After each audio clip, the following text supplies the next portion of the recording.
São José hoje fala tão bonito que nem passou por minha cabeça que, Eugênia, que 22 anos que eu escrevi a primeira mensagem, 22 anos atrás, né? E hoje São José diz por que eu sou o que eu sou. Foi na época das mais difíceis da minha vida. Justamente dia 10 de novembro de 1994. Eu estava preparando para sair de casa, para trocar o meu reloginho por um pacote de arroz, de feijão. Eu estava no estado de quase depressão, sem dinheiro, sem comida, e justamente foi quando eu ia saindo para trocar, eu ia passar vergonha, de certo, né? Aí chegou o Pedro na minha porta batendo palma. Aí Pedro, Bento, o que foi, Pedro? Eu vim pagar o que eu te devo para ti. Eu disse, não me deve nada? Não, devo sim. Não, Pedro, que eu me lembro, tu não me deve nada. Não, quando tu chegasse aqui, eu estava em situação ruim, e tu me emprestasse 5.000 cruzeiros. Agora eu recebi salário, as férias. Aí pedi a Deus, apontasse um, que eu estava devendo, e apontou tudo. E aí a gente não passou vexame, né? A gente foi lá e comprou a comida que precisava. E São José diz hoje assim, tu já és um de nós. 10 de novembro de 2016. É lícito que uma pessoa como tu és, irmão, tenha um cargo tão aprimorado como este, de escrever os assuntos que ficaram para o fim dos tempos. Tudo que já escreveste, vês escrevendo. Outra pessoa até pode escrever, mas não como aqui.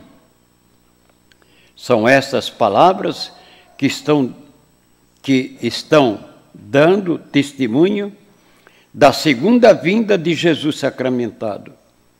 Porque é aqui que está sendo preparado este pequeno rebanho para receber o Filho de Deus vivo. É porque é aqui que vens fazendo toda a vontade, como foi escrito. O restante do mundo não se dá todo respeito como aqui. Irmão Papa Pedro II.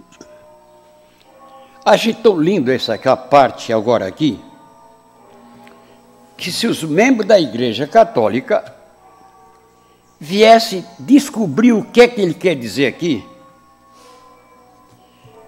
olha, sinceramente, até hoje nunca foi dito isso.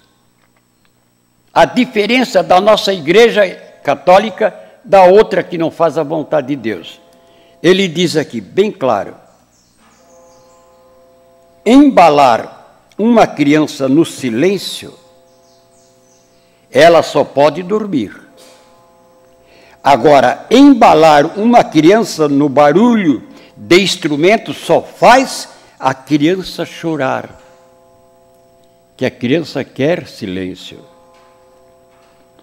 Por isso, meu irmão, foste predestinado para receber Jesus como eu cuidei, eu e Maria.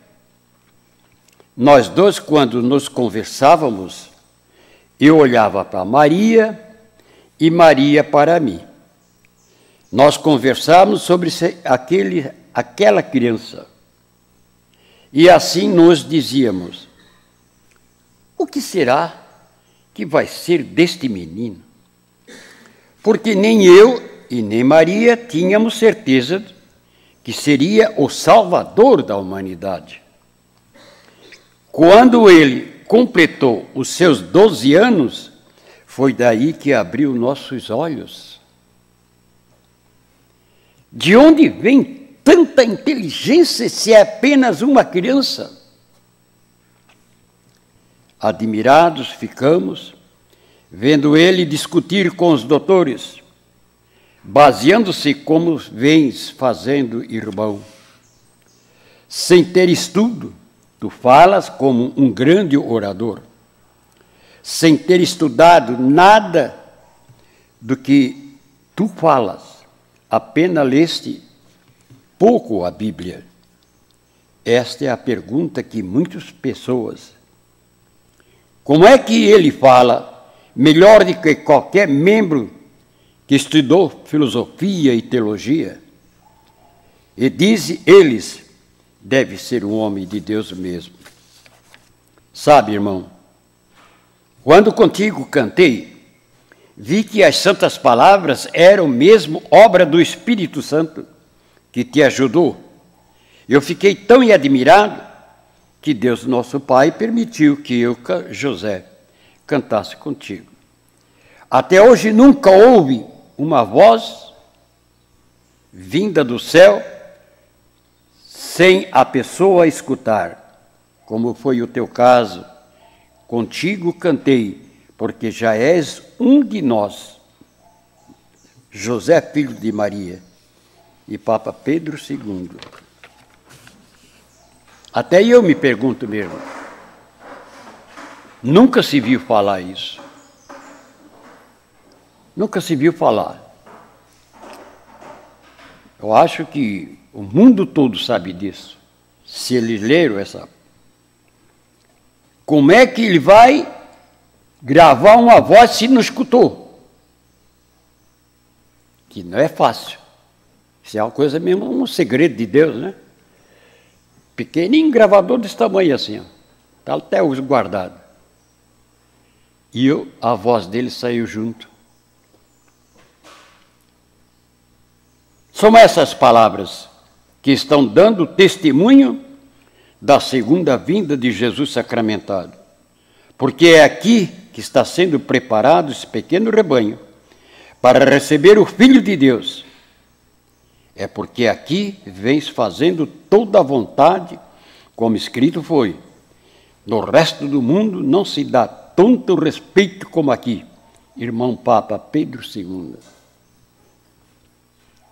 Eu duvido que um bispo, a não ser aquele que se santificaram, os padres, né? Padre Pio, Padre João Batista Rosa, eles fizeram de tudo para alcançar ser santo. E você vê que, como é que eu agia na frente de Deus?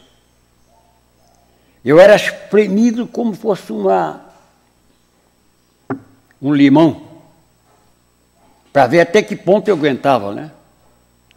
Aí quando ele viu mesmo que não era fácil para eu aguentar, foi onde se deu aquele milagre ali, do Pedro vir pagar eu. Que ele pediu a Deus, para quem que eu devo? E logo veio na cabeça a minha pessoa. Porque tem pessoa que tem medo. Eu não tinha medo. Não tem medo. Mas desse jeito como está vivendo, não tem medo? Eu disse, não tem medo. Meus próprios irmãos diziam, crê em Deus, mas larga disso. Estás te prejudicando tu e tua família. Eu disse, não estou prejudicando não. Mas para ver como Deus prova a pessoa. Eu quero ver tu falar em Deus sem falar no dinheiro. É isso aí. Porque é fácil de falar, esses que vão para a televisão, tanto faz padre, como esses falsos profetas, porque eles só falam em dinheiro, para depois dar umas palavrinhas em Deus.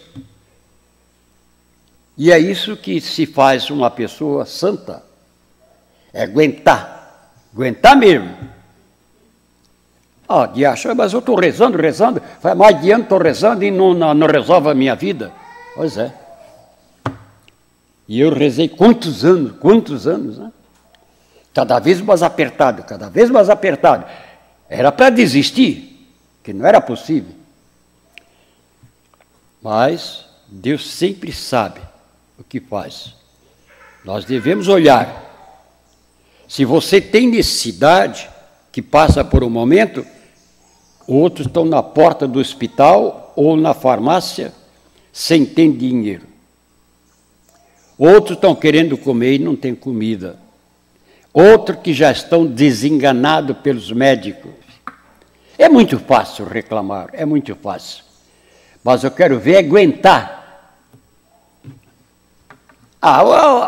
Entre eles, né? Entre eles, da Igreja Católica. É mais uma coisa que ele inventou. Eu quero perguntar se um dia Deus permitir que eu estiver do lado deles, então vocês inventam uma mensagem dessa aqui?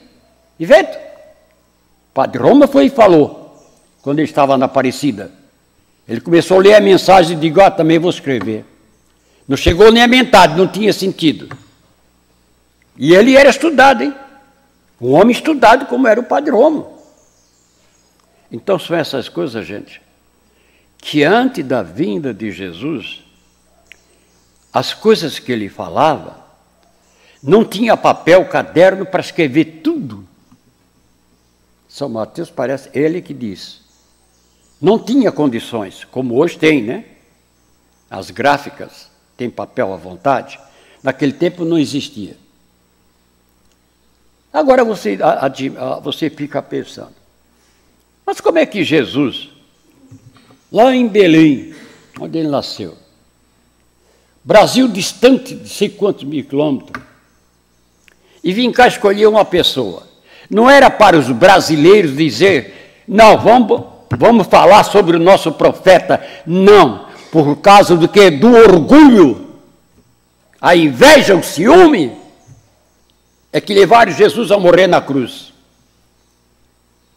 Você vê um padre, leia o livro Palavra Viva de Deus, mas nunca, são essas coisas, gente. O ciúme, a inveja mata a pessoa. E a gente fez tudo com amor, como Jesus ensinava e eu fazia. O Padre Rosa é que abriu o caminho para mim. Eu não entendia de nada. E o Padre Rosa toda noite me ensinando. Toda noite. E às vezes eu ficava admirado. Como é que eu estou aprendendo essas coisas sem eu ouvir? Não ouvia nada. Mas onde estava o erro, ele apontava. É um mistério, né? Ele apontava, eu chorava, pedia perdão. Mas não ouvia nada, como não ouvia a voz de São José cantando comigo. Eu não vi. Mas ele cantou, está gravado como prova. Porque hoje em dia precisa ter prova. E ele sabe. O único lugar no mundo que Deus deixou a sua assinatura é aqui. Está lá. Deus. Está lá a face de Jesus. Mas vê se eles comentam.